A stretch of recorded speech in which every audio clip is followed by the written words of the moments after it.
Hello students, last lecture में हमने कुछ इंपॉर्टेंट थ्योरम्स डिस्कस करी थी कन्वर्जेंस ऑफ सीक्वेंस के बारे में। तो इस लेक्चर में हम कुछ और थ्योरम्स डिस्कस करेंगे और उससे रिलेटेड एग्जांपल्स देखेंगे। देखो, फर्स्ट थ्योरम हमारे पास क्या है। यहाँ पे मैंने दो सीक्वेंस लिए हैं, एक ए एन ली है और एक बी एन ली है। ए एन और बी एन दोनों किस तरह से रिलेटेड हैं कि ए एन जो सीक्वेंस है उसके सभी टर्म बी एन से लेस देन है। मतलब क्या हुआ कि अगर n इक्वल्स टू 1 पुट करें तो ए वन लेस देन होगा बी वन से, अगर 2 पुट करें तो ए टू लेस देन होगा बी टू से। तो इसी तरह से हमारे पास ए एन लेस देन होगा बी एन से। मतलब क्या हुआ कि n की जितनी भी वैल्यू लें उसके लिए सीक्वेंस ए एन के टर्म सीक्वेंस बी एन से कम होंगे। तो जब हम लिमिट लेंगे तो सीक्वेंस ए एन की लिमिट वो लेस देन होगी सीक्वेंस बी एन से। तो हमारे पास थ्योरम का स्टेटमेंट कुछ इस तरह से है। अब सेकंड थ्योरम क्या है, ये सैंडविच थ्योरम बोलेंगे इसको या स्क्यूज थ्योरम। इसमें क्या होगा, सीक्वेंस मैंने ए एन ली और सीक्वेंस बी एन ली और सीक्वेंस सी एन ली, तीन सीक्वेंस हैं। अब तीन सीक्वेंस में क्या होगा, सैंडविच का मतलब क्या है कि दो सीक्वेंस वो किसी एक सीक्वेंस को बीच में रखेंगी। मतलब क्या हुआ, देखो यहाँ पे फर्स्ट कंडीशन ली कि सीक्वेंस ए एन और सीक्वेंस सी एन के बीच में है सीक्वेंस बी एन, तो सैंडविच बन गया ना। यहाँ पे दो सीक्वेंस के बीच में एक सीक्वेंस है। अब कन्वर्जेंस का क्या क्राइटेरिया यहाँ पे फॉलो होगा, देखो अगर सीक्वेंस ए एन उसकी लिमिट और सीक्वेंस सी एन की लिमिट दोनों बराबर हो जाए, यहाँ पे सेकेंड कंडीशन में वही लिया है, सीक्वेंस ए एन की लिमिट और सीक्वेंस यहाँ पे ये रहेगा हमारे पास C N, sequence C N की लिमिट, ये दोनों क्या है, एल है। तो बाहर वाली सीक्वेंस और यहाँ पे जो बड़ी सीक्वेंस है और जो छोटी सीक्वेंस है इन दोनों की लिमिट एल है। तो बीच में जो सीक्वेंस होगी उसकी भी लिमिट क्या होगी, एल होगी। तो ये हमारे पास स्क्यूज थ्योरम या सैंडविच थ्योरम इसको बोलते हैं। ठीक है, तो इसको हम इसका भी एप्लीकेशन हम देखेंगे।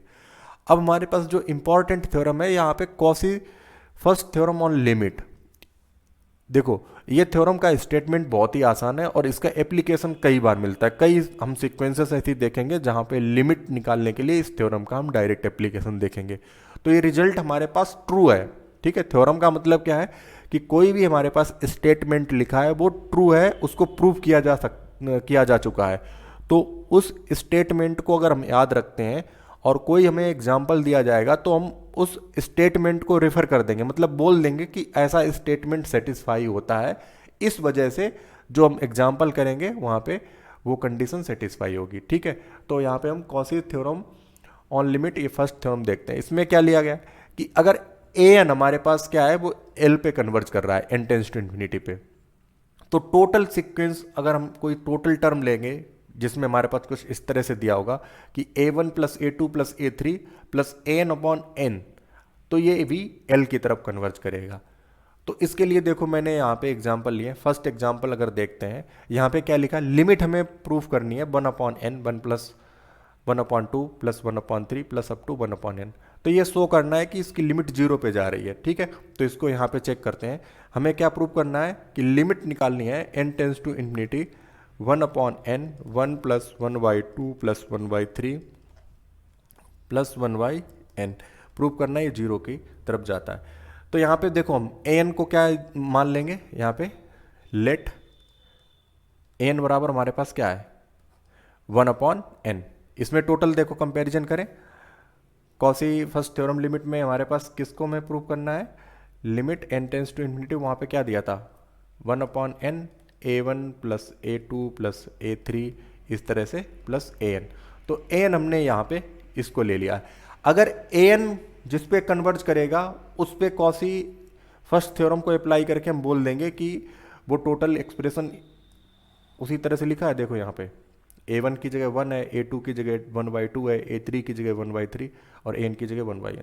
तो ये टोटल भी हमारा किस पे कन्वर्ज कर जाएगा, जीरो पे। लेट एन बराबर हमने ये लिया, देन हम क्या लिख सकते हैं, then limit n tends to infinity an, मतलब क्या हुआ, limit n tends to infinity 1/n। अब n टेंस टू इन्फिनिटी जब यहां पे अप्लाई करेंगे तो जीरो मिलेगा। तो हम लिख सकते हैं सिंस, मतलब हमारे पास क्या कंडीशन आई कि limit n tends to infinity n बराबर जीरो आई। हम लिख सकते हैं so by Cauchy's first theorem on limit, first theorem on limits we have, हमें क्या मिलेगा, limit n tends to infinity 1/n 1+1/2 +1/3 इस तरह से 1/n बराबर क्या होगा, 0 की तरफ कन्वर्ट करेगा। तो यहाँ पे कितना आसान है ये निकालना।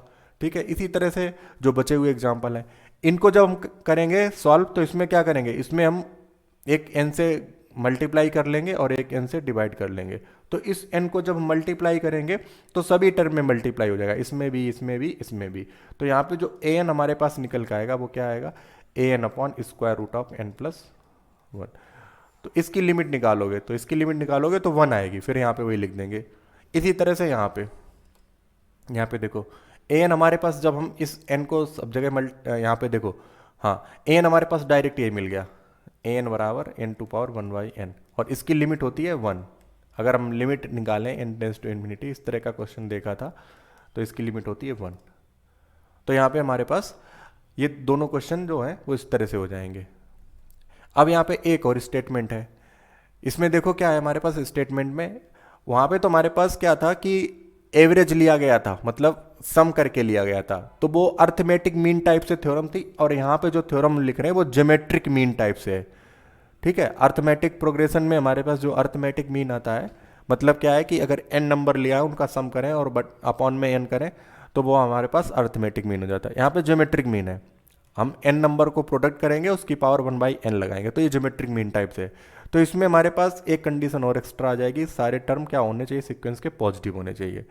तो an की लिमिट l है और सारे टर्म पॉजिटिव हैं, तो हम क्या कंडीशन हमारे पास है, Cauchy second theorems on limit, कि अगर कोई सीक्वेंस के टर्म इस तरह से a1 a2 an अगर प्रोडक्ट में है और उसकी पावर 1/n है तो उसकी भी लिमिट l होगी।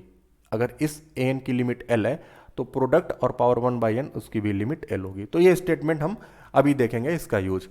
अब यहाँ पे हमारे पास एक ये रिजल्ट और है कि अगर कोई सीक्वेंस हमारे पास पॉजिटिव रियल नंबर्स की दी है और उसमें कंडीशन क्या सेटिस्फाई है कि अगर मैं limit n tends to infinity an+1/an, मतलब क्या हुआ, जो nth टर्म है an उसकी पावर, उसमें अगर हम एक प्लस ऐड करें, मतलब nth टर्म है ये, तो n+1th term upon nth term, उसकी लिमिट अगर a है तो हमें ये क्या इंप्लाई करेगा कि an की पावर 1/n उसकी भी लिमिट a होगी। तो इस वाले रिजल्ट को यूज करके तुम यहाँ पे जो, हाँ ये टोटल लिखा है, इसकी लिमिट निकाल सकते हो, इसकी लिमिट 1 निकाल सकते हो। कौन सा रिजल्ट यूज करके, इसको यूज करके हम n⁴ 1/n इसकी लिमिट निकालेंगे। ठीक है, ये तुम्हारे लिए होमवर्क है, इसको करना। तो इसकी लिमिट 1 आएगी, अभी हमने देखी थी। तो यहाँ पे देखो हमारे पास क्वेश्चन क्या लिखा है, इसको हमें प्रूफ करना है कि ये हमारे पास लिमिट 1 के इक्वल है। तो यहाँ पे कॉची सेकेंड थ्योरम हम अप्लाई करेंगे। यहाँ से देखो an क्या मिल जाएगा, लेट an बराबर हमारे पास हो गया n/n-1।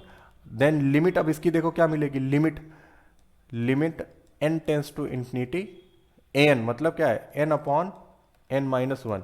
तो जब इसकी लिमिट अप्लाई करेंगे तो लिमिट हमें इसकी क्या मिलेगी, 1। कैसे, नीचे से n कॉमन कर लो तो ऊपर वाला n कट कैंसिल हो जाएगा, तो 1/1 - 1/n, तो इन्फिनिटी पुट करेंगे 0 हो जाएगा। तो लिमिट इसकी 1 आई। तो हम कॉसी अब लिख सकते हैं कि कंडीशन हमारे पास, सिंस हम लिख सकते हैं since limit an n tends to infinity equals to l, मतलब क्या 1, so by Cauchy's theorem limit a1 a2 up to an to power 1/n equals to 1। तो ये वाला टोटल स्टेटमेंट किसके इक्वल हो जाएगा, 1 के इक्वल हो जाएगा। तो ये दो इंपॉर्टेंट है यहाँ पे टेस्ट से। तो ये हमने एक और यहाँ पे एग्जांपल लिख दिया है, इसको तुम करना, ट्राई करना। यहाँ पे देखो हमने लिमिट ऑलरेडी दे दी है, तो कॉसीज सेकंड थ्योरम और लिमिट्स डायरेक्ट अप्लाई कर देंगे। तो ये हमारे पास कुछ इंपॉर्टेंट टेस्ट थे, इनको हम कई बार यूज करेंगे। इस लेक्चर में इतना ही, नेक्स्ट लेक्चर में हम कॉसी प्रिंसिपल पढ़ेंगे। ठीक है, तो जो डायरेक्ट हमारे पास कन्वर्जेंस का क्राइटेरिया बताएगा किसी सीक्वेंस के लिए। तो जो भी मैंने यहाँ पे कॉन्सेप्ट डिस्कस किए हैं इनको तुम रिवाइज कर लेना, और कहीं अगर कोई डाउट होता है तो कमेंट बॉक्स में पूछ सकते हो। ठीक है, ओके, थैंक यू।